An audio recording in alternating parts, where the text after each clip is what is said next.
अभी डिस्कस करेंगे representation of a vector.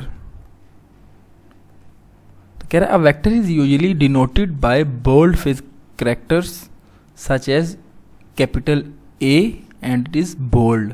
कह रहा है कि एक वेक्टर को हम नॉर्मली डिनोट करते हैं बोल्ड फेस कैरेक्टर्स के साथ। ये जो ए बी सी डी हमारे पास अल्फ़ाबेट्स हैं इनको हम कैरेक्टर्स बोलते हैं, ठीक है। तो ये जो कैरेक्टर्स हैं उनको हम बोल्ड फेस यानी कि मोटा करके लिख के जाहिर करते हैं। Or by putting an arrowhead over the letter, या दूसरा तरीका क्या है कि जिस लेटर के साथ या जिस अल्फ़ाबेट के साथ हम वेक्टर को जाहिर कर रहे हैं उसके ऊपर हम एक एरोहेड लगा देते हैं। पुटिंग यानी कि उसके ऊपर लिखने से an arrowhead over the letter के ऊपर। फॉर एग्जाम्पल ये देखिए हमारे पास लेटर ए है और इसके ऊपर हमने एरोहेड लगा दिया है।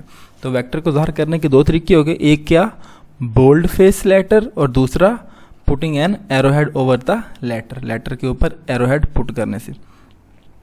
The magnitude of a vector is represented by light face letters.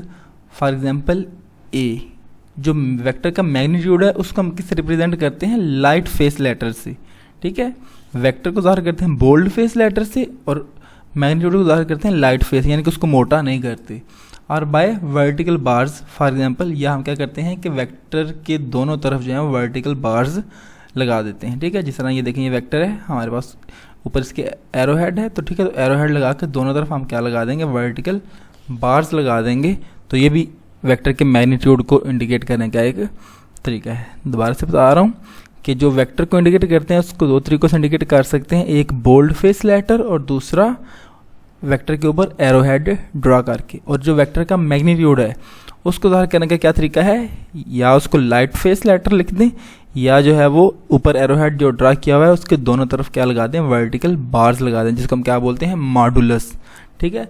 सो या मैग्नीट्यूड को हम मॉडुलस की फॉर्म में भी ज़ाहिर कर सकते हैं। तो ये थी हमारी discussion about representation of a vector, that how to represent a vector. That's it. Thank you very much for watching.